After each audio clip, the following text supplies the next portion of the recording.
الحمد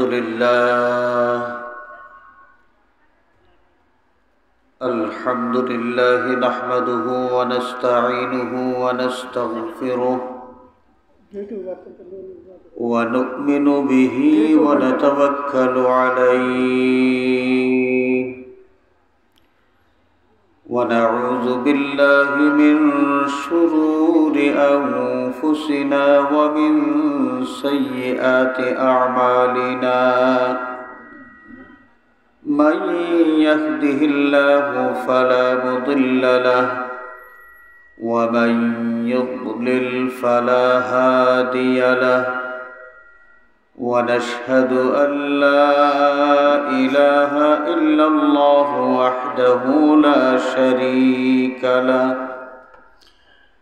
ونشهد أن سيدنا ونبينا وشفيعنا وحبيبنا ووسيلتنا ومولانا محمدا عبده ورسوله صلى الله عليه وعلى آله وأصحابه وسلم تسليما كثيرا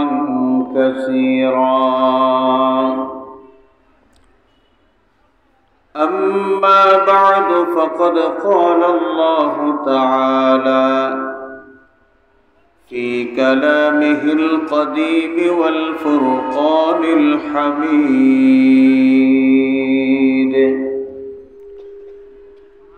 أعوذ بالله من الشيطان الرجيم بسم الله الرحمن الرحيم وكذلك جعلناكم أمة وسطا لتكونوا شهداء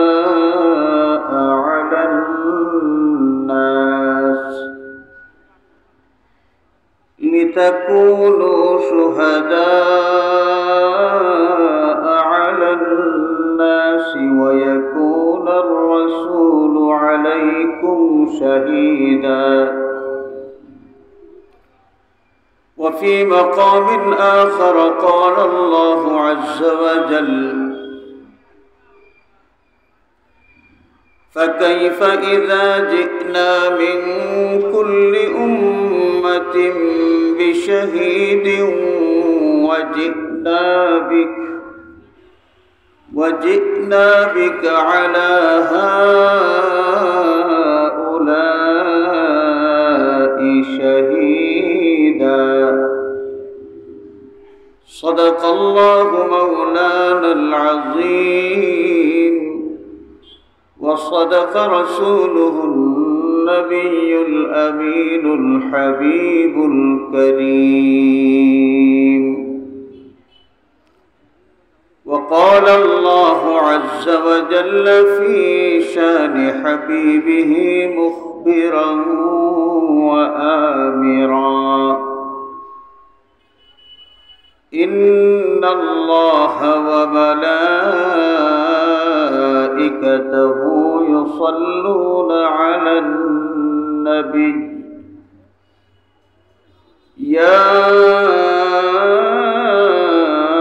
أيها الذين آمنوا صلوا عليه وسلموا تسليما بسم الله والحمد لله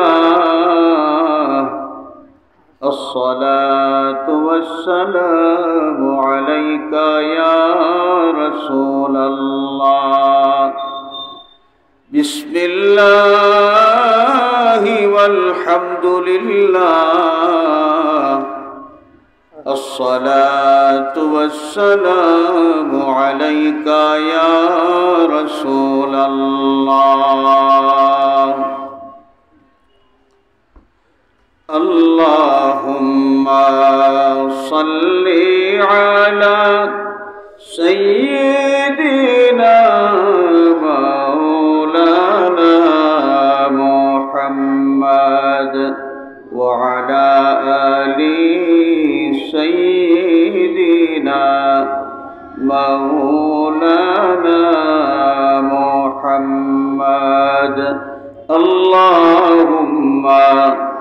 सल्ले अला सय्यिदिना मौलाना मुहम्मद व अला आलि सय्यिदिना।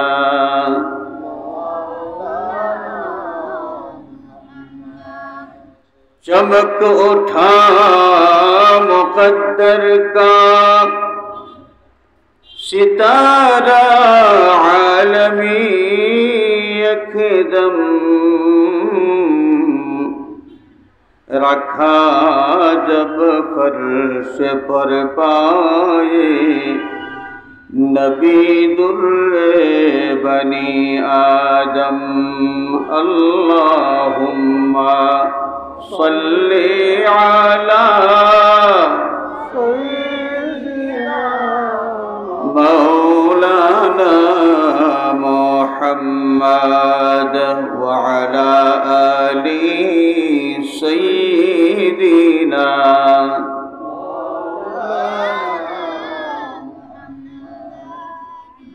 खुदा है रब्बे आलम फिर मुहम्मद रहमते आलम। जहाँ ज़ाते इलाही रब वहाँ वो रहमते आलम। अल्लाहुम्मा सल्ली अला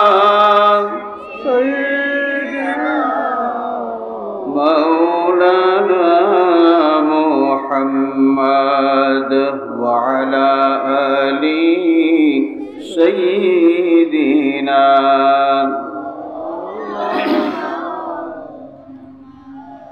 बलगल उला बिकमालिही कशफद दुजा बिजमालिही। हसरत जमीअ ख़िसालिही सल्लू अलैहि व आलिही। या रहमतल लिल आलमीन अंत शफीउल मुज़निबीन। अक्रिम लना यौमल हज़ीन फ़ज़लन व जूदन वल करमी। बलगल उला बिकमालिही कशफत दुजा बिजमालिही। हसनत जमीअ ख़िसालिही सल्लू अलैहि व आलिही। सुब्हानक ला इल्म लना इल्ला मा अल्लमतना इन्नक अंतल अलीमुल हकीम। रब्बि इश्रह ली सदरी व यस्सिर ली अमरी वहलुल उक़दतम मिन लिसानी यफ़क़हू क़ौली। ঐতিহ্যবাহী মুন্সিবাজার মাহফিলে মিলাদুন নবী সাল্লাল্লাহু আলাইহি ওয়াসাল্লাম বাস্তবায়ন পরিষদের উদ্যোগে দ্বিতীয় বার্ষিক শানে মুস্তাফা সাল্লাল্লাহু আলাইহি ওয়াসাল্লাম মাহফিলের সভাপতি মণ্ডলী যথাক্রমে জনাব লুৎফুর রহমান মামুন, জনাব ইঞ্জিনিয়ার নাহিদ আহমদ তরফদার, জনাব হাফিজ আব্দুর রহমান এবং জনাব আলহাজ কারি আলাউর রহমান বারাকাল্লাহু আজ্জা ওয়া জাল্লা ফি হায়াতিহিম। সম্মানিত উলামায়ে কেরাম, শ্রদ্ধেয় মুরব্বিয়ান, প্রিয় যুবক বন্ধুরা, সর্বস্তরের আশিকানে মুস্তাফা, বিরাদরানে ইসলাম, বিরাদরানে আহলে সুন্নাত, আল্লাহ রাব্বুল আলামিনের শাহানশাহী দরবারে লাখো কোটি শুকরিয়া, যে মহান মালিক মেহেরবানি করে আজকের এই নূরানি ঈমানি মাহফিলে হাজির হওয়ার তৌফিক এবং সুযোগ আমাদেরকে দিয়েছেন। আমরা সকলে উচ্চ আওয়াজে বলি আলহামদুলিল্লাহ। হাজরিন, আমাদের মতো অনেক মানুষ, আপনার বয়সী আমার বয়সী অনেক মানুষ বিছানায় গড়াগড়ি খাচ্ছে। এরা প্রবল ইচ্ছা থাকা সত্ত্বেও মুন্সিবাজারের এই মাহফিলে হাজির হওয়ার মতো স্বাস্থ্যগত ফিটনেস তাদের নাই, ফিজিক্যাল ফিটনেস তাদের নাই। আমাদেরকে আল্লাহ রাব্বুল আলামিন সুস্থতা দিয়েছেন। কে দিয়েছেন? আমাদেরকে সুস্থতা কে দিয়েছেন? সেই মহান মালিকের দরবারে আমরা এই ফরিয়াদ করি, কামনা করি, আমাদের আশা এবং বসা আল্লাহ পাক যেন কবুল করেন। সবাই বলি আমিন। আমি সর্বপ্রথম মাহফিলে মিলাদুন নবী সাল্লাল্লাহু আলাইহি ওয়াসাল্লাম বাস্তবায়ন পরিষদ মুন্সিবাজার এর সংশ্লিষ্ট সকল দায়িত্বশীল এবং তাদের সহযোগীদেরকে অন্তরের অন্তঃস্থল থেকে মোবারকবাদ জানাই, যারা আজকে এমন এক মহতী মাহফিলের আয়োজন করেছেন যার মাধ্যমে সুন্নতে এলাহি পালন করার সুযোগ হয়েছে। সুবহানাল্লাহ। সুন্নতে এলাহি আজকের এই মাহফিল শানে মুস্তাফা সাল্লাল্লাহু আলাইহি ওয়াসাল্লাম মাহফিল। আমাদের দয়াল নবীজি হাউজে কাউসারের মালিক, মাকামে মাহমুদের অধিকারী, রহমাতুল্লিল আলামিন, শফিউল মুজনিবিন, আহমদ মুস্তাফা মুহাম্মদ মুস্তাফা সাল্লাল্লাহু আলাইহি ওয়াসাল্লামের শান আর মানের আলোচনা হবে আজকের এই মাহফিলে। নবীজির শান আর মানের আলোচনা ইমানদার যত বেশি শুনতে পারবেন তার ইমান তত বেশি মজবুত হবে, ইমানের নূর তত বৃদ্ধি পাবে। চিৎকার করবে সুবহানাল্লাহ। তো শানে মুস্তাফা, নবীজির শান, নবীজির প্রশংসার আলোচনা, নবীজির মর্যাদার আলোচনা বর্তমান যুগের প্রেক্ষাপটে বিষয়টা অত্যন্ত জরুরি। অত্যন্ত জরুরি কেন? আমাদের ভাবতে অবাক লাগে, নবীর উম্মত দাবিদার কিছু মানুষ যারা আল্লাহর হাবিব সাল্লাল্লাহু আলাইহি ওয়াসাল্লাম সম্পর্কে এমন বক্তব্য রাখেন, এমন ভাষা নবীজির শানে ব্যবহার করেন, যেই ভাষা, যেই বক্তব্য আল্লাহর নবীর শানের খেলাফ। এই ধরনের বক্তব্য আমরা মাঝে মাঝে শুনি কি শুনি না? হাজরিন, আমরা মাঝে মাঝে শুনি আমাদের নবী সম্পর্কে বলা হচ্ছে যে নবী দোষে গুণে রক্তে মাংসে আরো 10 জন সাধারণ মানুষের মতোই একজন মানুষ। চিৎকার করে বলেন নাউযুবিল্লাহ। আমরা মাঝে মাঝে শুনি আমাদের নবী পাক সাল্লাল্লাহু আলাইহি ওয়াসাল্লাম সম্পর্কে এই বক্তব্য দেওয়া হচ্ছে যে নবী অপরের কল্যাণ করা তো দূরের কথা, নিজের কল্যাণ অকল্যাণের ব্যাপারেও নবী চিন্তিত থাকবেন। এই কথা বলার মাধ্যমে এরা বুঝাইতে চায় যে কিয়ামতের দিন নবীজি কারো জন্য কিছুই করতে পারবেন না, নবী কারো জন্য শাফাআত করতে পারবেন না। এই ধরনের বক্তব্যের মাধ্যমে আল্লাহর নবী সাল্লাল্লাহু আলাইহি ওয়াসাল্লামের শানে যে বেয়াদবি হচ্ছে, বর্তমান যুগে এখন বেশি বেশি প্রয়োজন হয়ে গেছে মুমিন মুসলমানের ঈমান রক্ষার স্বার্থে শানে রিসালাতের আলোচনা বেশি বেশি করে হওয়া। আজকে শানে মুস্তাফা সাল্লাল্লাহু আলাইহি ওয়াসাল্লাম এই মাহফিল যারা আয়োজন করলেন, বর্তমান যুগের প্রেক্ষাপটে যদি আমরা বলি মানুষের ঈমান রক্ষার জন্যে তারা একটা উদ্যোগ গ্রহণ করেছেন, একটু প্রচেষ্টা চালিয়েছেন। আল্লাহ রাব্বুল আলামিন তাদের এই প্রচেষ্টা যেন কবুল করেন, সবাই বলি আমিন। শানে মুস্তাফার আলোচনা, এটা সুন্নতে এলাহি। শানে মুস্তাফার আলোচনা এটা কি? সুন্নতে এলাহি। আল্লাহ রাব্বুল আলামিন তার হাবিব সাল্লাল্লাহু আলাইহি ওয়াসাল্লামের শান আর মানের প্রচার করা এটা শুরু করেছেন কত আগের থেকে। আমরা যদি মানুষ জাতির ইতিহাস দেখি, তাহলে মানুষ জাতির সর্বপ্রথম ব্যক্তি যিনি, আমাদের বাবা সাইয়্যিদুনা হযরতে আদম সফিউল্লাহ আলাইহিস সালাতু ওয়াস সালাম, তিনিও আমাদের নবীজি সাল্লাল্লাহু আলাইহি ওয়াসাল্লামের শান আর মান কত আজিম, কত উচ্চ, এটা অনুধাবন করতে পেরেছেন, এটা বুঝতে পেরেছেন। আল্লাহ রাব্বুল আলামিন আমাদের নবীজির এই উচ্চ মর্যাদা, এটা বাবা আদম আলাইহিস সালামকে আল্লাহ রাব্বুল আলামিন দেখায় দিয়েছেন। এবং তিনি যখন বেহেশত থেকে পৃথিবীতে আগমন করলেন, তখন তাকে বুঝাইও দিয়েছেন। সুবহানাল্লাহ বলেন।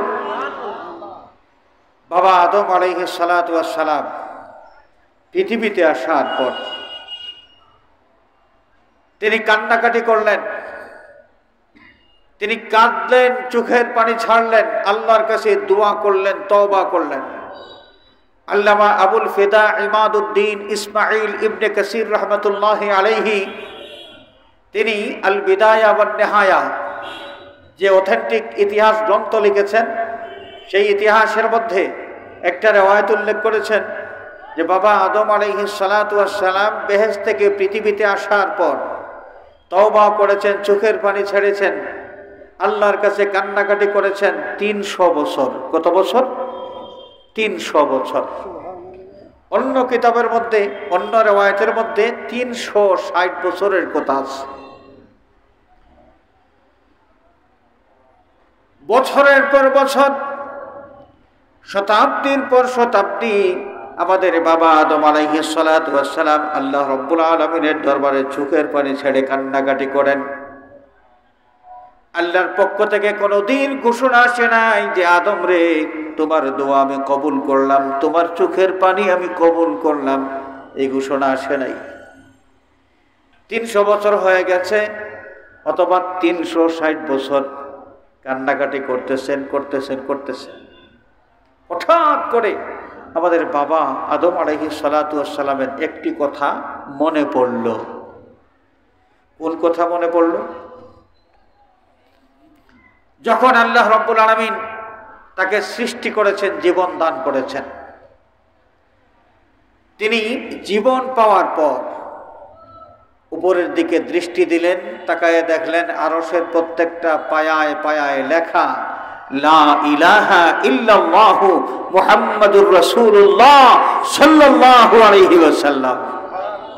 আমাদের বাবা আদম আলাইহিস সালাম আরশের পায়ায় পায়ায় লেখা দেখলেন লা ইলাহা ইল্লাল্লাহু মুহাম্মাদুর রাসূলুল্লাহ সাল্লাল্লাহু আলাইহি ওয়াসাল্লাম। আচ্ছা, আমাদের ইসলামের কলিমা কি? ইসলামের কলিমা কি? লা ইলাহা ইল্লাল্লাহু মুহাম্মাদুর রাসূলুল্লাহ সাল্লাল্লাহু আলাইহি ওয়াসাল্লাম। প্রত্যেক নবী পৃথিবীতে এসেছেন, নবীর নবুয়ত প্রকাশিত হয়েছে, নবুয়তের দায়িত্ব পালন করতে শুরু করেছেন, তখনই নবীর কলিমা শুরু হয়েছে, কলিমা চালু হয়েছে। লা ইলাহা ইল্লাল্লাহ আদামু সফিয়ুল্লাহ, লা ইলাহা ইল্লাল্লাহ নূহ নজিয়ুল্লাহ, লা ইলাহা ইল্লাল্লাহ ইব্রাহিম খলিলুল্লাহ, লা ইলাহা ইল্লাল্লাহ মুসা কালিমুল্লাহ, লা ইলাহা ইল্লাল্লাহ ঈসা রূহুল্লাহ। প্রত্যেক নবীর যেই কালিমা শুরু হয়েছে কখন?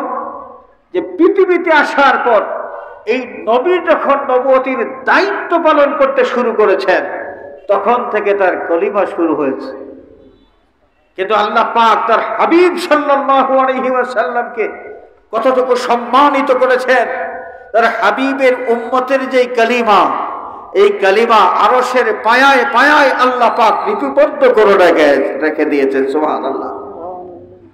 বাবা আদম আলাইহিস সালাতু ওয়াস সালাম আরশের পায়ার দিকে তাকাইয়া যখন দেখলেন যে আল্লাহর নামের সাথে মিলাইয়া আল্লাহ পাক মুহাম্মদ একটি নাম তিনি নকশা করে লেখায় রেখেছেন। বাবা আদম আলাইহিস সালাতু ওয়াস সালাম চিনতে পারেন নাই এই মুহাম্মদ কে, তবে অবাক হয়ে গেছেন আল্লাহর নামের সাথে সুন্দর করে মিলাইয়া যে আল্লাহ সুবহানাহু ওয়া তাআলা এই মুহাম্মদ নামটা লিপিবদ্ধ করে রেখে দিয়েছেন। সুবহানাল্লাহ।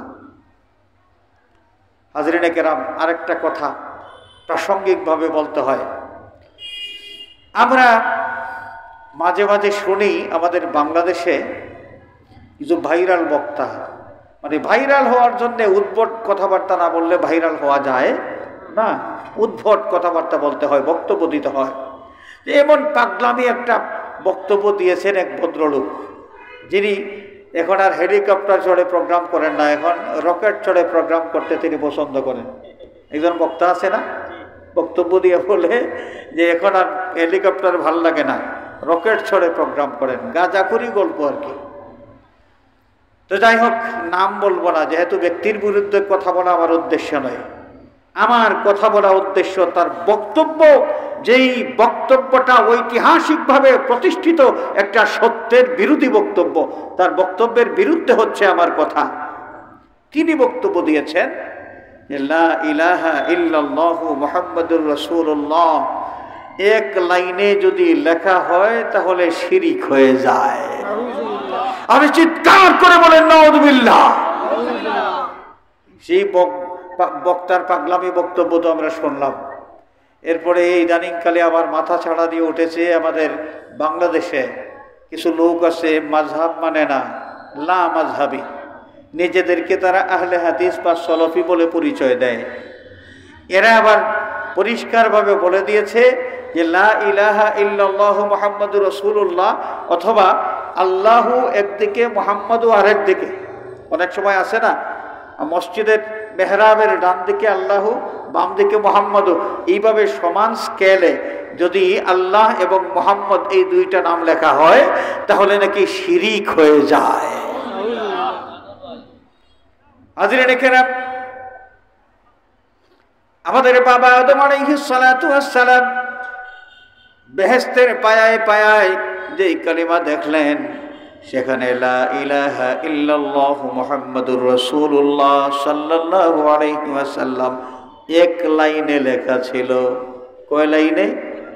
এক লাইনে। এক লাইনে লেখা যদি থাকে তাহলে আল্লাহ যেখানে আছে লেখা, এই লাইনের মধ্যেই মুহাম্মদ লেখা আছে কি নাই? তা আল্লাহ রাব্বুল আলামিন নিজে পছন্দ করে তার বন্ধুর নামটা তার নামের সাথে মিলাইয়া একসাথে নকশা করে রাখলেন। যদি আমরা এটার অনুসরণ করি, এটা সুন্নতে এলাহি। এটা কি? সুন্নতে এলাহি। এই সুন্নতে এলাহির বিরুদ্ধে তাদের বক্তব্য, যারা বলে আল্লাহ আর মুহাম্মাদু এক লাইনে লেখলে এটা শিরিক হয়ে যায়। খেয়াল করছেন? আহলে হাদিসরা কিন্তু এটা ফতোয়াবাদী, বেশি বেশি বেশি ফতোয়াবাজি করতেছে এই বিষয় নিয়ে। আর এই যে উদ্ভট ভাইরাল বক্তা যে রকেট চড়ে প্রোগ্রাম করে, এই ভাইরাল বক্তার গাঁজাখুরি একটা বক্তব্য এটা ছিল যে আল্লাহর নবী, নবীর যে নাম, নবীজির একটা আংটি ছিল, আংটি, নবীজির একটা কি ছিল? আংটি ছিল। যে আংটিটা আল্লাহর নবী সাল্লাল্লাহু আলাইহি ওয়াসাল্লাম রাষ্ট্রীয় কাজে ব্যবহার করতেন। নবীর পক্ষ থেকে যদি অন্য সম্প্রদায়, অন্য কোনো জাতি, অন্য কোনো গোষ্ঠী, অন্য কোনো দেশে কোনো বার্তা নবীজি প্রেরণ করতেন, লিখিত কোনো পত্র প্রেরণ করতেন, তখন সেই পত্রের মধ্যে আল্লাহর নবীর এই আংটি দিয়া শিল মারা হইত। ভাইরাল বক্তা কি বলতেছে শুনেন, আগে তারটা শুনি, এরপরে নবীজির এই আংটির মধ্যে কি লেখা ছিল আমি বলবো। ভাইরাল বক্তা বলতেছে যে আল্লাহর নবীর যে আংটি ছিল, সেই আংটির মধ্যে লা ইলাহা ইল্লাল্লাহ উপরের লাইনে ছিল, আর নিচের লাইনে ছিল মুহাম্মাদুর রাসূলুল্লাহ। নিচের লাইনে কি ছিল? মুহাম্মাদুর রাসূলুল্লাহ। সে বুঝাইতে চাইছে যে রাসূলুল্লাহ সাল্লাল্লাহু আলাইহি ওয়াসাল্লামের আংটির মধ্যে 2 লাইন লেখা ছিল, 2 লাইন লেখা ছিল। এক লাইনে লা ইলাহা ইল্লাল্লাহ, আর এক লাইনে মুহাম্মাদুর রাসূলুল্লাহ।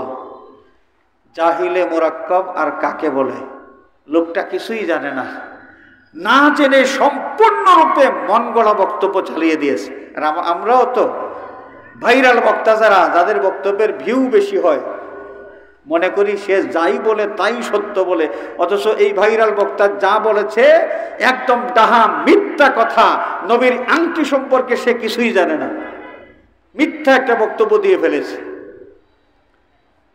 নবীজি সাল্লাল্লাহু আলাইহি ওয়াসাল্লামের আংটির মধ্যে কি লেখা ছিল শুনেন।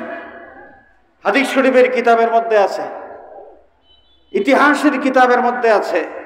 আল্লাহর নবী সাল্লাল্লাহু আলাইহি ওয়াসাল্লামের আংটির মধ্যে 3টা শব্দ লেখা ছিল।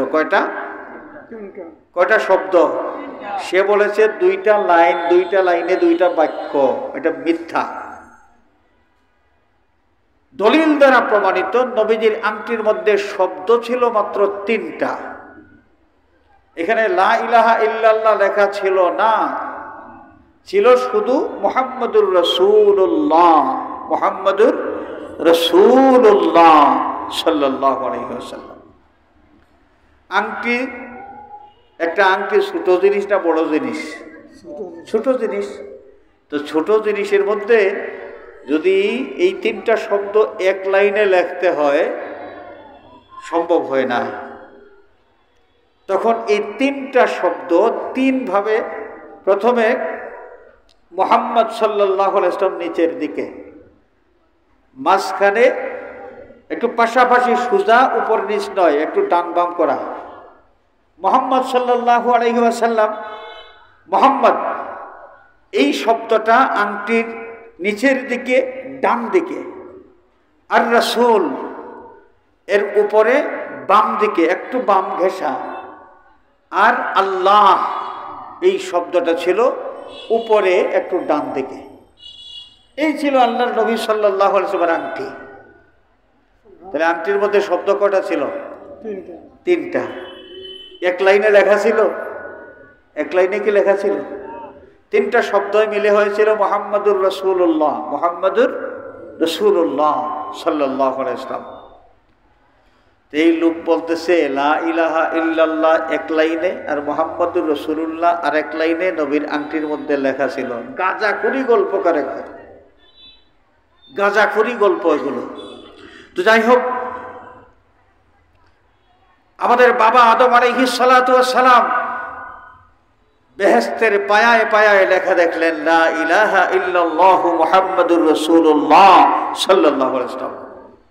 এই মুহাম্মদ সাল্লাল্লাহু আলাইহি ওয়াসাল্লাম নামটা দেখার পর তার কৌতূহল জাগলো, কিরে এই মুহাম্মদ কে?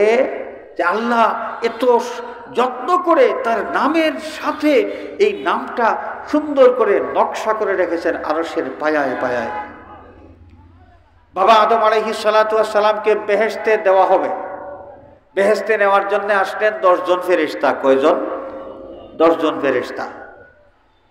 বাবা আদম আলাইহিস সালাতু ওয়াস সালাম তাকায় দেখলেন প্রত্যেকটা ফেরেশতার কপালের মধ্যে লেখা লা ইলাহা ইল্লাল্লাহু মুহাম্মাদুর রাসূলুল্লাহ সাল্লাল্লাহু আলাইহি ওয়াসাল্লাম। বাবা আদম আলাইহিস সালামের কৌতূহল আরো বেড়ে গেল, কি রে এই মুহাম্মদ কে, যার নামটা এত যত্ন করে আল্লাহ রাব্বুল আলামিন এই ফেরেশতাদের কপালেও তার নিজের নামের সাথে মিলাইয়া সুন্দর করে লেখায় রেখেছেন। ফেরেশতারা যখন আমাদের বাবাকে বেহেশতে নিয়ে গেলেন, বেহেশতের সামনে যাওয়ার পরে বেহেশতের সদর দরজার সামনে দাঁড়াইয়া বাবা আদম আলাইহিস সালাম এই দরজার চৌকাঠের দিকে তাকাইয়া অবাক হলেন। ওইখানেও লেখা লা ইলাহা ইল্লাল্লাহু মুহাম্মাদুর রাসূলুল্লাহ সাল্লাল্লাহু আলাইহি ওয়াসাল্লাম। আদম আলাইহিস সালাতু ওয়াস সালামের যে কৌতূহল, এটা আগের চাইতে এখন কম না বেশি? আরো বেশি কৌতূহল বাড়তেই থাকলো। যখন বেহেশতের ভিতরে প্রবেশ করলেন, বেহেশতের ভিতরে প্রবেশ করার পর যেই বস্তুর দিকে তিনি দৃষ্টি দেন সব বস্তুর উপর লেখা লা ইলাহা ইল্লাল্লাহু মুহাম্মাদুর রাসূলুল্লাহ সাল্লাল্লাহু আলাইহি ওয়াসাল্লাম। এমনকি বেহেশতের প্রতিটি গাছের পাতায় পাতায় লেখা লা ইলাহা ইল্লাল্লাহু মুহাম্মাদুর রাসূলুল্লাহ সাল্লাল্লাহু আলাইহি ওয়াসাল্লাম। আমাদের নবীজি পৃথিবীতে এসেছেন সব নবীর আগে না পরে? পৃথিবীতে আগমন করেছেন সব নবীর পরে। কিন্তু এই নবীর আলোচনা, যে আলোচনার মাধ্যমে এই নবীর শান আর মান প্রকাশ পায়, সেই আলোচনা শুরু হয়ে গেছে কবে থেকে? বাবা আদম আলাইহিস সালামের সৃষ্টির আগেও আল্লাহ পাক তার হাবিবের উচ্চ মর্যাদা আজিমুস শান সকলকে অবগত করে দেওয়ার জন্যে আরশের পায়ায় পায়ায় তার নামের সাথে মিলাইয়া তার হাবিবের নাম মোবারক লেখায় রেখেছেন। ফেরেশতাদের কপালে কপালে, বেহেশতের প্রতিটি গাছের পাতায় পাতায়। বাবা আদম আলাইহিস সালাম তো ওগুলো দেখেছেন। তারপর যখন তিনি পৃথিবীতে আসলেন, দুনিয়ায় অবতরণ করার পরে মা হাওয়া আলাইহিস সালামের সাথে তার বিচ্ছেদ হয়ে গেল। বাবা আদম যখন বেহেশতের মধ্যে ছিলেন, বেহেশতের কত আরাম আয়েশ, এর মধ্যেও তার অস্থিরতা, অশান্তি। আল্লাহ পাক তো খুব ভালো করে জানেন যে আদমের অশান্তির কি কারণ। তিনি একা। এই একাকিত্ব তার ভাল লাগে না। এটা এই মানুষের এটা সৃষ্টিগত একটা বৈশিষ্ট্য। আমাদের বাবা আদম আলাইহিস সালাম বেহেশতের আরামের মধ্যে অবস্থান করার পরেও একা থাকার কারণে তার ভাল লাগে না। আল্লাহ রাব্বুল আলামিন তার নিঃসঙ্গতা দূর করে দিলেন তার জীবন সঙ্গিনী হিসেবে হযরতে হাওয়া আলাইহিস সালামকে দান করার মাধ্যমে। হাওয়া সৃষ্টি করলেন বেহেশতের মধ্যে। আদম হাওয়া দুইজন তাদের দাম্পত্য জীবন শুরু করবেন। হযরতে আদম আলাইহিস সালাম এক সময় একা ছিলেন, তো অস্থিরতা, চক্ষু খুললেন, হঠাৎ করে দেখেন কি যেন একজন দেখা যায়, যার কাছে যাওয়ার জন্যে, যাকে কাছে পাওয়ার জন্যে মনটা আনচান করতেছে। তিনি অগ্রসর হলেন সেই দিকে। অর্থাৎ আমাদের আম্মাজান হযরতে হাওয়া আলাইহিস সালামকে যখন তিনি প্রথম দেখলেন, তখন আদম আলাইহিস সালাম কিন্তু ওই দিকেই আকৃষ্ট হয়ে গেলেন। যখন ওই দিকে অগ্রসর হবেন, আল্লাহ সুবহানাহু ওয়া তাআলা ডাক দিয়ে বললেন, আদম, হাওয়া সৃষ্টি করা হয়েছে, তোমার জীবন সঙ্গিনী হিসেবে তিনি জীবন যাপন করবেন। এই জন্যই তবে তাকে জীবন সঙ্গিনী হিসেবে পাইতে হলে তোমাকে মোহরানা আদায় করতে হবে। যে তা আদম আলাইহিস সালাম মোহরানা কি বুঝেন আর কি মোহরানা দিবেন তিনি? আল্লাহ সুবহানাহু ওয়া তাআলা পরিষ্কার করে বুঝাই দিলেন, ওরে আদম, আমার হাবিবের প্রতি যদি 20 বার তুমি দুরূদ শরীফ পাঠ করো, আমার হাবিবের প্রতি 20 বার দুরূদ শরীফ পাঠ করলেই মোহরানা আদায় হয়ে যাবে। বাবা আদম আলাইহিস সালাতু ওয়াস সালাম আমাদের দয়াল নবীজি সাল্লাল্লাহু আলাইহি ওয়াসাল্লামের প্রতি দুরূদ শরীফ পাঠ করলেন কয়বার? আরো জোরে বলেন, 20 বার। মোহরানা আদায় হয়ে গেল। এখন আদম আর হাওয়া স্বামী স্ত্রী হিসেবে বেহেশতের মধ্যে তাদের সুখের জীবন শুরু করলেন। এখন আর আদমের মধ্যে অশান্তি নেই, তার অশান্তি দূর হয়ে গেছে। যেই হাওয়া আলাইহিস সালামকে নিয়ে বেহেশতের মধ্যে স্বাচ্ছন্দ্যে আনন্দের জীবন যাপন করতেছিলেন, পৃথিবীতে অবতরণ করার পরে সেই হাওয়ার সাথে বিচ্ছেদ হয়ে গেল। কোথায় হাওয়া আর কোথায় আদম, কেউ কারো কোনো খবর জানেন না। বিচ্ছেদ ব্যথায় কাতর হয়ে বাবা আদম আলাইহিস সালাতু ওয়াস সালাম কান্নাকাটি শুরু করলেন। 300 বছর বা 360 বছর কান্নাকাটি করলেন। 360 বছর কান্নাকাটি করার পরে একদিন তার স্মরণ হলো, এত চোখের পানি ছাড়লাম আর এত কান্না করলাম, আল্লাহ রাব্বুল আলামিন তো আমাকে কোনোদিন একটি দিনও এই ঘোষণা দিলেন না। এখনো সেই ঘোষণা আমি পাইলাম না যে আদম, তোমার দোয়া আমি কবুল করে নিয়েছি। ঘোষণা আসতেছে না। হঠাৎ করে তার মনে পড়ল, ওই যে দেখেছিলাম আরশের পায়ায় পায়ায় আল্লাহর নামের সাথে যার নাম লেখা, দেখেছিলাম ফেরেশতাদের কপালে কপালে আল্লাহর নামের সাথে যার নাম লেখা, দেখেছিলাম বেহেশতের সদর দরজার চৌকাঠে আল্লাহর নামের সাথে যার নাম লেখা, দেখেছিলাম বেহেশতের প্রত্যেকটা বস্তুর মধ্যে আল্লাহর নামের সাথে যার নাম লেখা, দেখেছিলাম বেহেশতের প্রতিটি গাছের পাতায় পাতায় যার নাম লেখা, সেই মুহাম্মদ সাল্লাল্লাহু আলাইহি ওয়াসাল্লাম। আমি তাকে চিনি না, কিন্তু তিনি যেই হন না কেন আমার বিশ্বাস মখলুকাতের মধ্যে, সৃষ্টিকুলের মধ্যে আল্লাহর কাছে সবচেয়ে প্রিয়তম কোনো মখলুক হবেন। সুতরাং আজকে আল্লাহর প্রিয়তম সেই মুহাম্মদের নামের ওসিলা নিয়ে কান্না করে দেখি আজকের দোয়া কবুল হয় কি না। বাবা আদম আলাইহিস সালাম আমাদের নবীজির নাম মোবারকের ওসিলা নিয়ে দোয়া করলেন। বিশ্ববিখ্যাত হাদিস গ্রন্থ আল মুস্তাদরাকে হাকিম, ইমাম হাকিম নিশাপুরী রহমাতুল্লাহ আলাইহি তার কিতাবের মধ্যে যত হাদিস আছে শুনেন। এই মুস্তাদরাকে হাকিম কেউ আছে বলতে পারে যে বুখারীর হাদিস ছাড়া অন্য কোনো হাদিস কি মানা যায়? এই যে আহলে হাদিসের গোষ্ঠী এভাবেই মানুষকে কিন্তু তাদের মন গড়া মতবাদ চাপিয়ে দেওয়ার জন্য এই কথাগুলো বলে, বুখারীতে আছে কিনা, বুখারীতে আছে কিনা।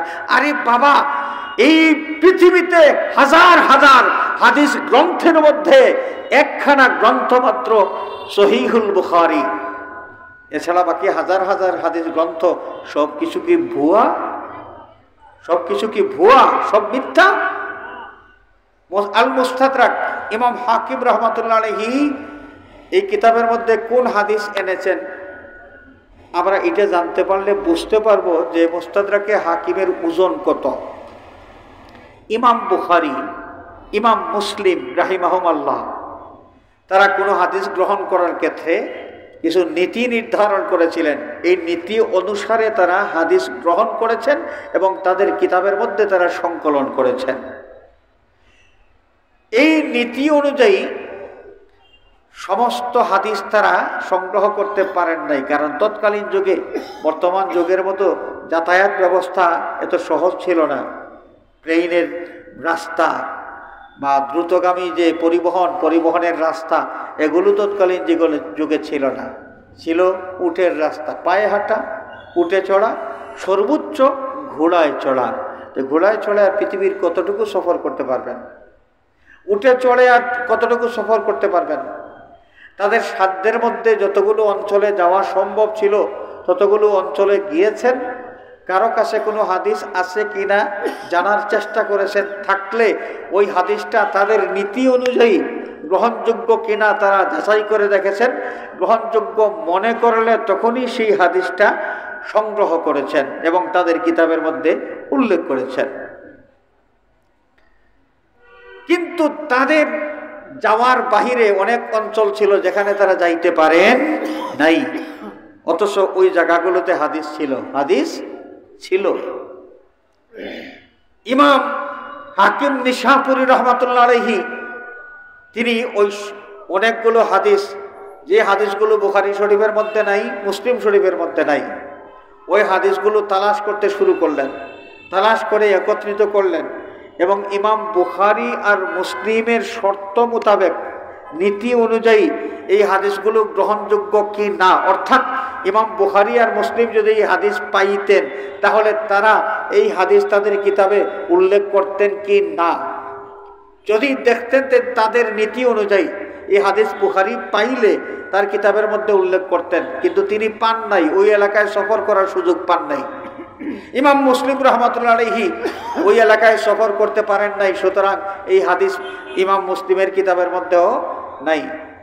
এই ধরনের হাদিস নীতি অনুযায়ী ইমাম বুখারী আর মুসলিমের কাছে গ্রহণযোগ্য, কিন্তু বুখারী আর মুসলিম এই হাদিসগুলো না পাওয়ার কারণে তাদের কিতাবে উল্লেখ করতে পারেন নাই।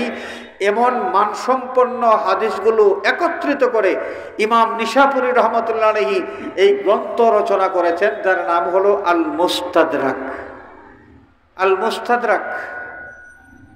এই মুস্তাদরাকে হাকিমের মধ্যে এই হাদিস সাইয়্যিদুনা হযরতে ওমর বিন খাত্তাব রাদিয়াল্লাহু তাআলা আনহু থেকে বর্ণিত। তিনি বলেন, রাসূলুল্লাহ সাল্লাল্লাহু আলাইহি ওয়াসাল্লাম ইরশাদ করেছেন, লাম্মা ইকতারাফা আদম আল খাতিআহ قال يا ربي إني أسألك بمحمد صلى الله عليه وسلم لما غفرت لي। আদম আলাইহিস সালাতু ওয়াস সালাম যে খাতা করেছিলেন, অনিচ্ছাকৃত ভুল করেছিলেন, আমি ভুল বলবো না, হাদিস শরীফের এই ইবারতের তরজমা আমি বলতেছি। আদম আলাইহিস সালামের কোনো কাজকে ভুল বলা এই যোগ্যতা আমার নাই। তিনি নবী ছিলেন আর আমি আদনা একজন মানুষ, আমি সাধারণ একজন মানুষ। হাদিসের তরজমা অনুযায়ী অনিচ্ছাকৃত একটা ত্রুটি হয়েছিল, পদস্খলন হয়েছিল, যার কারণে তিনি কান্নাকাটি করলেন, আল্লাহ রাব্বুল আলামিনকে খুশি করার চেষ্টা করলেন, কাঁদলেন 300 বছর বা 360 বছর। আল্লাহ পাক কান্না কবুল করলেন না, তওবা কবুল করলেন না।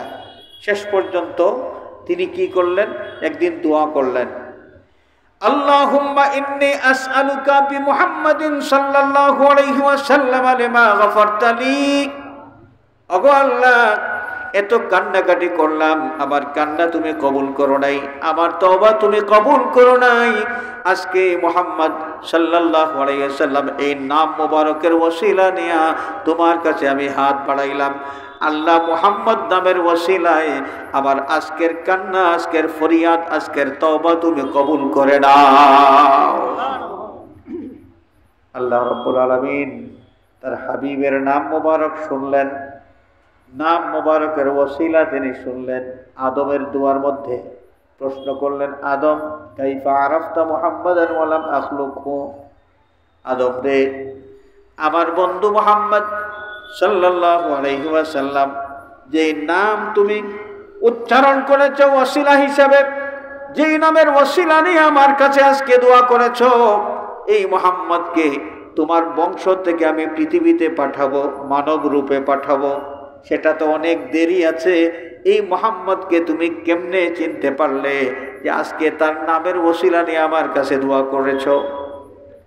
বাবা আদম আলাইহিস সালাতু ওয়াস সালাম বললেন, লিআন্নাকা লাম্মা খলাকতানি বিয়াদিকা ওয়া নাফাখতা ফিয়া মির রূহিকা ফারাফা'তু রা'সি ফারাআইতু আলা কাওয়াইমিল আরশি মাকতুবান লা ইলাহা ইল্লাল্লাহু মুহাম্মাদুর রাসূলুল্লাহ সাল্লাল্লাহু আলাইহি ওয়াসাল্লাম। আল্লাহ যখন তোমার কুদরতি হাত দিয়ে আমাকে সৃষ্টি করেছো, আমার মধ্যে তোমার পক্ষ থেকে তুমি জীবন দান করেছো, আমার মাথা উপরের দিকে উঠাইলাম, ওটাই আরশের পায়ায় পায়ায় লেখা দেখলাম লা ইলাহা ইল্লাল্লাহু মুহাম্মাদুর রাসূলুল্লাহ। তখন আমি আরশের পায়ার মধ্যেই নাম দেখেছি, পরিচয় আমি করতে পারি নাই, আমি চিনতে পারি নাই, তবে আমি বিশ্বাস করেছিলাম, আমি যদিও চিনতে পারছি না, কিন্তু এই মুহাম্মদ যেই হবেন তোমার সৃষ্টিকুলের মধ্যে সবচাইতে প্রিয়তম কেউ হবেন। এই কারণে যত্ন করে তোমার নামের সাথে মিলাইয়া তার নামটা তুমি সুন্দর করে লেখায় রেখেছো। فعلمت أنك لم تضف إلى اسمك إلا حب الخلق إليك। তোমার প্রিয়তম কেউ না হলে, মখলুকাতের মধ্যে সবচেয়ে প্রিয়তম কেউ না হলে এমন যত্ন করে তোমার নামের পাশে ওই নাম তুমি বসাইতে না। আল্লাহ, এই বিশ্বাস নিয়ে তোমার প্রিয়তম মুহাম্মদের নামের ওসিলা আমি আজকে নিয়েছি। আল্লাহ রাব্বুল আলামিন বলেন, সাদাক্তা ইয়া আদম, আদম রে তুমি সত্য বলেছ। ইন্নাহু লা হাব্বুল খালকি ইলাইয়া, সৃষ্টি কুলের মধ্যে এই মুহাম্মদ আমার কাছে সবচেয়ে প্রিয়তম। লাউলাহু লামা খালাকতুকা, তুমি শুনে রাখো, যে মুহাম্মদ নামের ওসিলা নিয়েছো, এই মুহাম্মদকে যদি সৃষ্টি না করতাম তাহলে তুমি আদমকেও আমি সৃষ্টি করতাম না। আমরা কি বুঝলাম?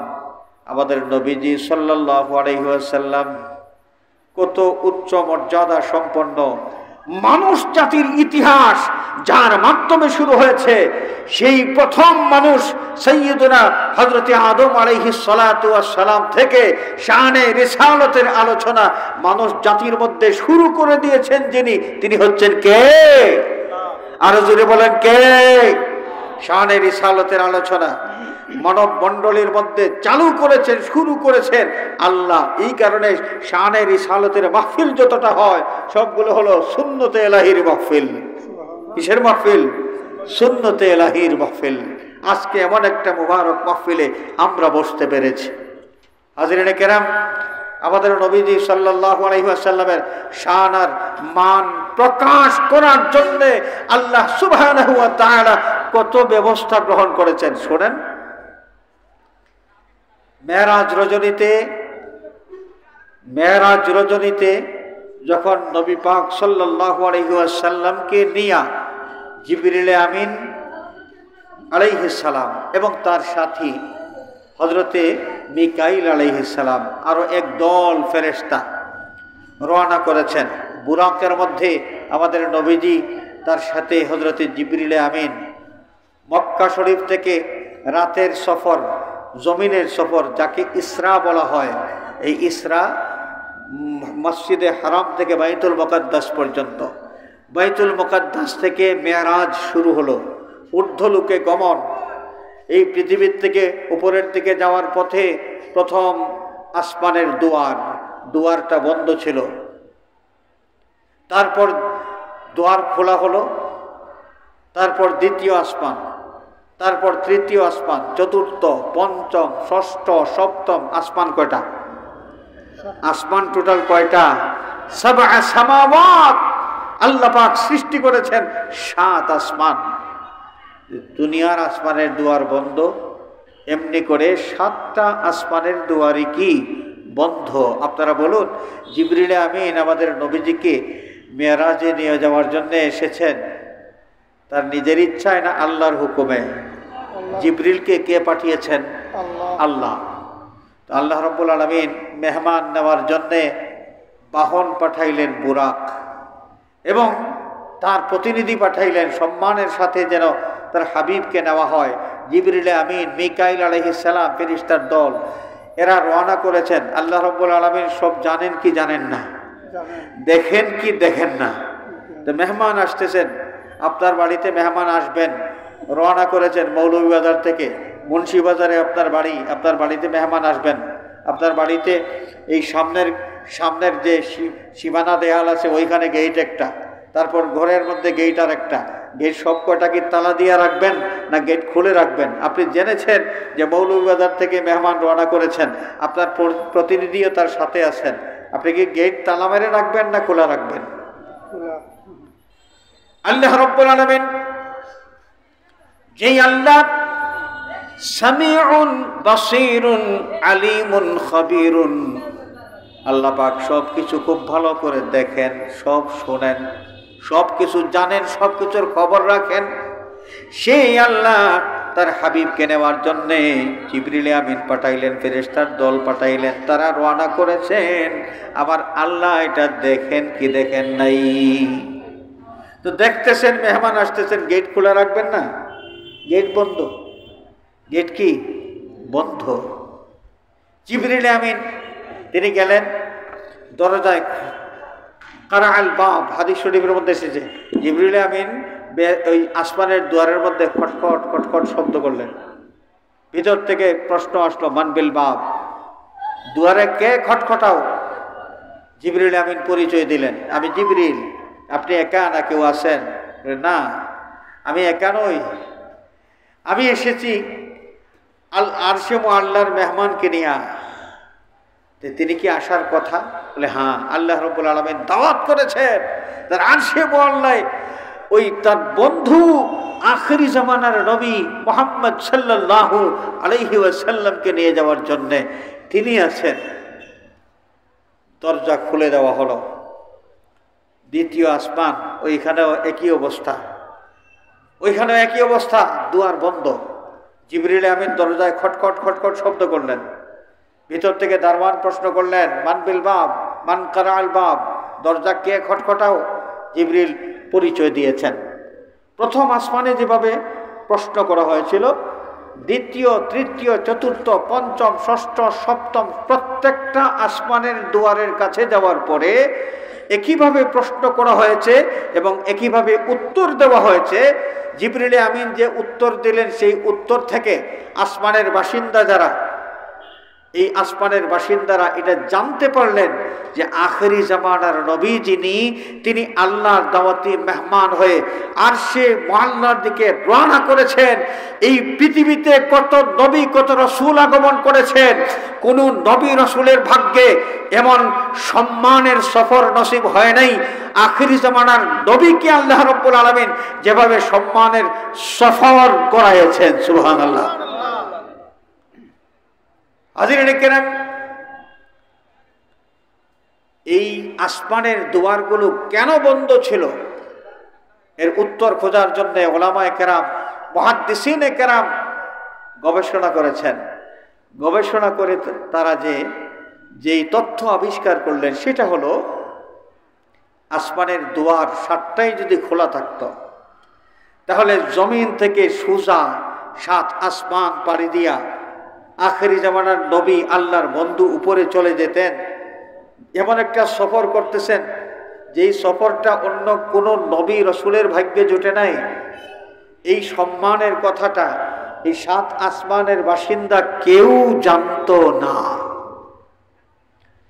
7 আসমানের বাসিন্দাদের সামনে, 7 আসমানের বাসিন্দা যারা আছে, তারা যেন আখিরি জামানার নবীর এই মর্যাদার কথাটা জানতে পারে, যার সে আল্লাহর দাওয়াতে মেহমান হয়ে মানব কুলের মধ্যে একজনই সফর করেছেন, তিনি হচ্ছেন আখিরি জামানার নবী মুহাম্মদুর রাসূলুল্লাহ সাল্লাল্লাহু আলাইহি ওয়াসাল্লাম।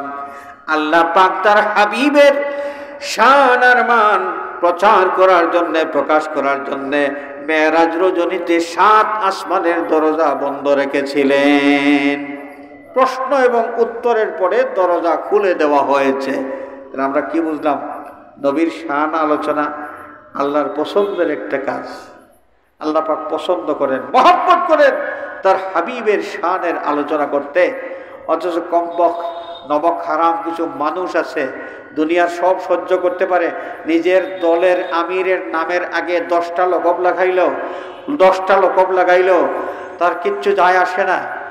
এমনও আছে আমিরের নামের লকব লাগাইতে লাগাইতে এমনভাবে লকব লাগিয়েছে যে নাম তার কোনটা খুঁজে পাওয়া যাচ্ছে না, ওইখানে কিছুই যায় আসে না।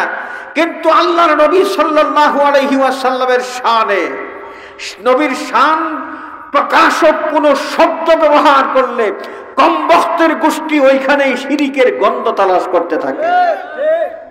এই যে দেখেন না, আমাদের দেশের লামাঝাবিরা আছে, লামাঝাবি আছে না, আগে বলেছিলাম, চিনবেন কিভাবে?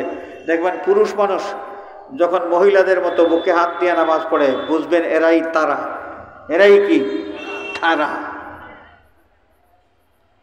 শেখ সাদি রহমাতুল্লাহ আলাইহিকে তারা মুশরিক ফতোয়া দিছে, নাউযুবিল্লাহ বলেন। শেখ সাদি রহমাতুল্লাহ আলাইহিকে মুশরিক কেন ফতোয়া দিল? আমরা বালাগাল উলা বিকামালিহি এই কসিদা পাঠ করি তো, আপনাদের মুন্সিবাজারের মানুষ, বালাগাল উলা বিকামালিহি কাশাফাত দুজা বিজামালিহি হাসুরাত জামিউ খিসালিহি সাল্লু আলাইহি ওয়া আলিহি, প্রায় সকলের মুখস্থ আছে কি নাই? আছে তো। আপনাদের বাচ্চাদের মুখস্থ আছে কি নাই? যদি আমি প্রশ্ন করি যে এই কসিদার অর্থ কি, এই প্রশ্ন করলে আমরা সবাই কিন্তু জবাব দিতে পারবো না। আমরা অনেকেই আছি কি বালাগাল উলা বিকামালিহি এর কি তর্জমা, কি মফহুম, এটা আমরা কেউ কিছু বুঝি না। কিন্তু না বুঝলেও আমরা আমাদের সকলের মুখস্থ আছে এবং বেশি বেশি করে আমরা এটা পাঠ করি। এতটুকু জানি এই বালাগাল উলা বিকামালিহি এই কসিদার মধ্যে আল্লাহর বন্ধু মুহাম্মদ সাল্লাল্লাহু আলাইহি ওয়াসাল্লামের শান আর মানের আলোচনা আছে। সুবহানাল্লাহ। অর্থ কি আমরা জানি না, কিন্তু আমাদের মুখস্থ আছে। শুধু বাংলাদেশে নয়, তাম পৃথিবীতে, তাম মুসলিম বিশ্বের মধ্যে যেখানেই মুমিন মুসলমান আছে, প্রত্যেকটা মুমিন মুসলমান যেই ভাষার মানুষ হোক, পারসি ভাষার মানুষ হোক, আফ্রিকান ভাষার মানুষ হোক, মারাঠি ভাষার মানুষ হোক, পশতু ভাষার মানুষ হোক, তামিল ভাষার মানুষ হোক, মুমিন মুসলমান যদি হয়, বালাগাল উলা বিকামালিহি, আরবি এই কসিদা, এই পংক্তিটুকু প্রত্যেকের মুখস্থ আছে। কেউ অর্থ না জানলেও এতটুকু বুঝে যে এর মাধ্যমে আল্লাহর নবীর প্রশংসা করা হচ্ছে। আছে কি নাই? লামাযহাবির গোষ্ঠী এবারে ফতোয়া দিয়েছে, শোনেন, যে শেখ সাদি মুশরিক হয়ে গেছেন। কেন মুশরিক হইলেন? মুশরিক হওয়ার কারণ যে বালাগাল উলা বিকামালিহি কসিদা তিনি লিখেছেন, এই কসিদার মাধ্যমে তিনি মুশরিক হয়ে গেছেন। কসিদা লেখার কারণে তিনি মুশরিক হয়ে গেছেন। বালাগাল উলা বিকামালিহি, এই যে লাইনটা, এই লাইনের কারণেই তিনি মুশরিক হয়ে গেছেন। হাজরিনে কেরাম, শেখ সাদিকে মুশরিক বলেই তারা ফতোয়া শেষ করে নাই। তারা বলেছে এই বালাগাল উলা বিকামালিহি এই কসিদা যারা পড়বে, যারা এই কসিদার মর্ম বিশ্বাস করবে, এরা সকলেই মুশরিক হয়ে যাবে। চিৎকার করে বলেন নাউযুবিল্লাহি মিন যালিক। আল্লাহ রাব্বুল আলামিন, আল্লাহ পাক তার হাবিবের শান আর মান প্রকাশ করা, নবীর শানের প্রচার করা, এটা খুব পছন্দ করেন, আল্লাহর পছন্দের কাজ। অথচ নবীর শানের আলোচনা শুনলেই এই কমবখ্ত কপাল পোড়াগুলো শিরিকের গন্ধ খুঁজতে থাকে। হাজরিন, থাকবে।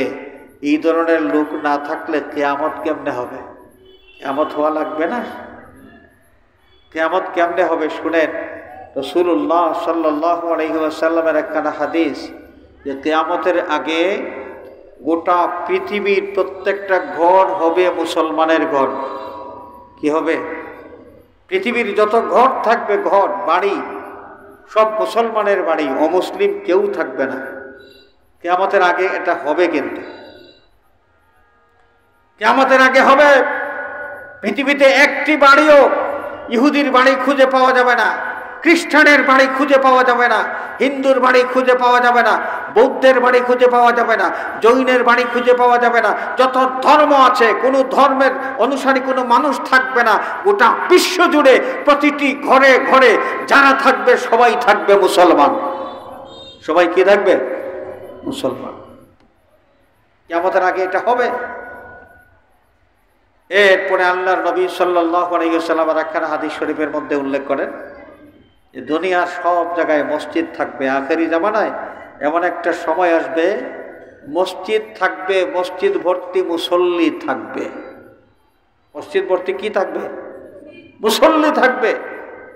আপনারা বলুন, মসজিদে কে যায়? মুসলমান যায় না হিন্দু যায়? ইহুদি যায় না হিন্দু যায়? কেউ যায় না, মুসলমান যায়। মসজিদে কারা যায়? নামাজ আদায় করার জন্য কে যায় মসজিদে? অন্য ধর্মের মানুষ, তাদের তো উপাসনালয় আছেই, নিজ নিজ উপাসনালয় আছে।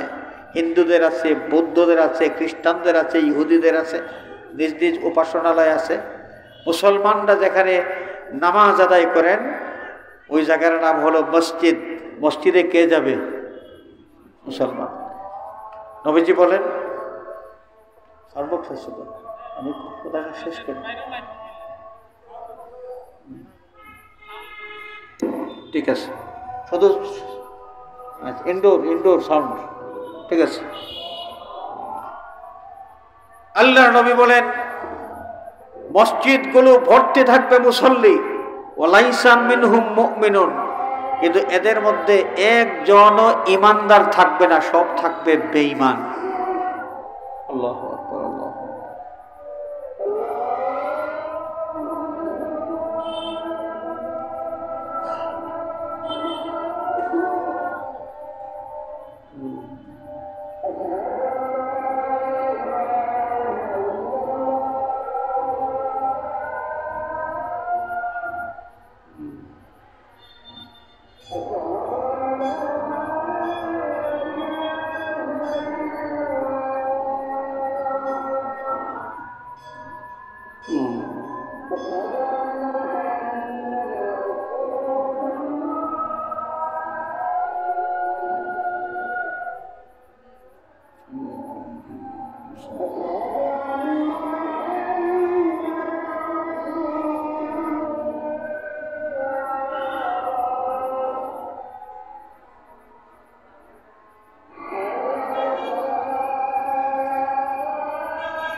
আমি শেষ করি উজু করার কাজে থাকতে পারি।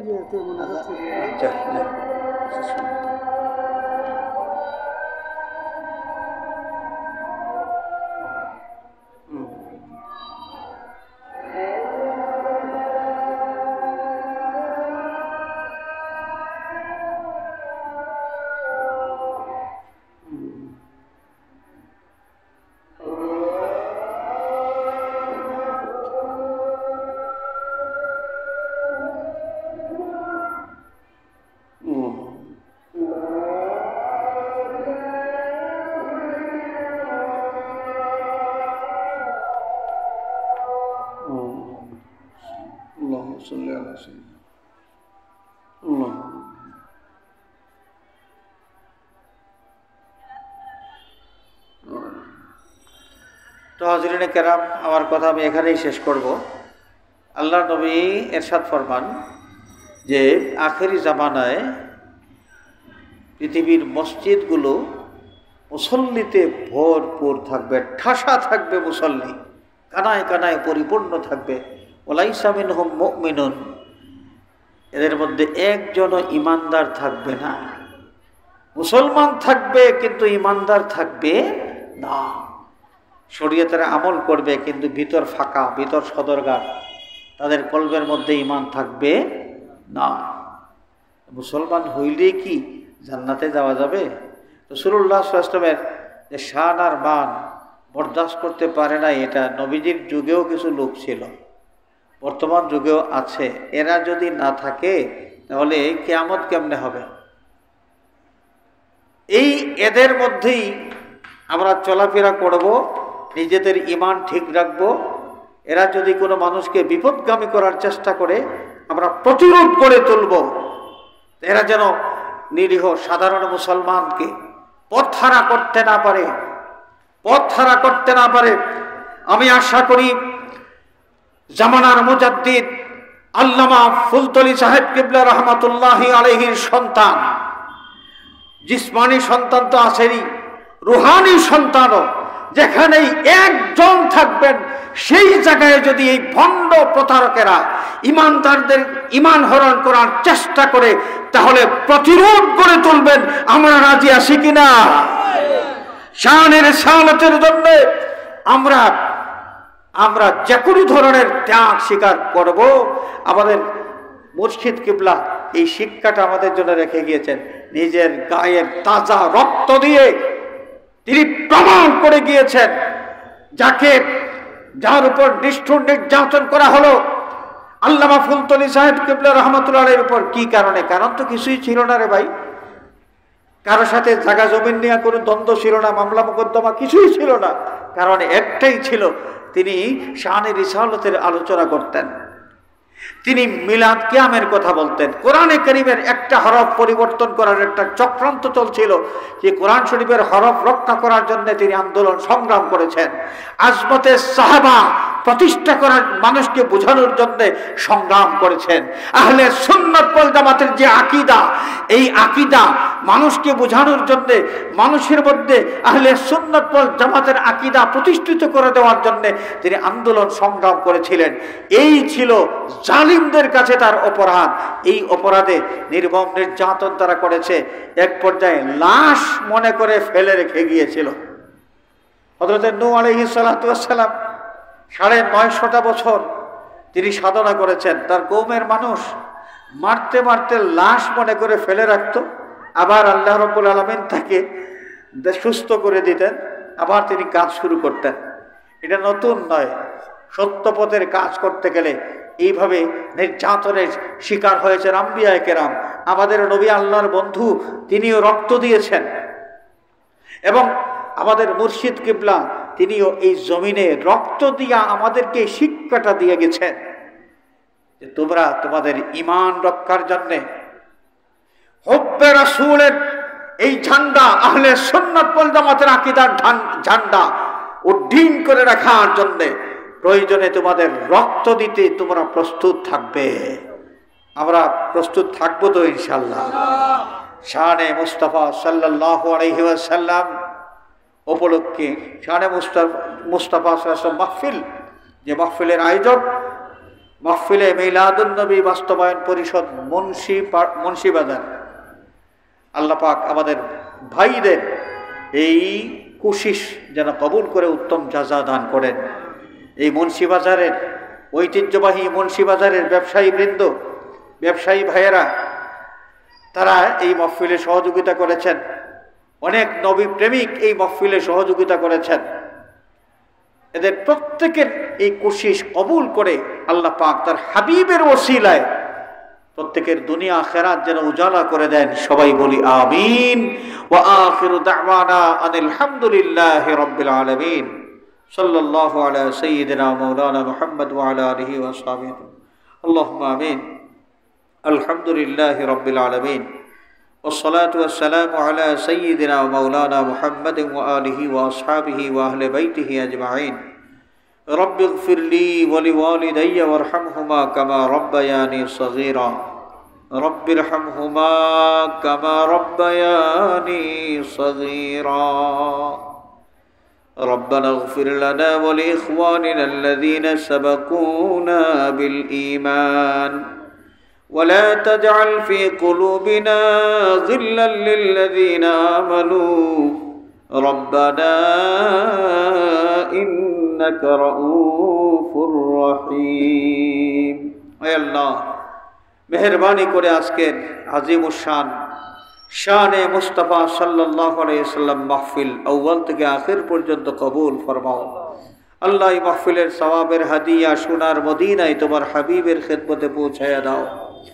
আল্লাহ তোমার হাবিবের নূরানি তাওয়াজ্জু এই মাহফিলের প্রতি ঢালাইয়া তোমার হাবিবকে আমাদের উপর খুশি আর রাজি করে দাও। মাহফিলের সওয়াবের হাদিয়া तमाम দুনিয়ার মুমিন মুসলমান কবরবাসীর আরওয়াহে পাকে পৌঁছায়া দাও।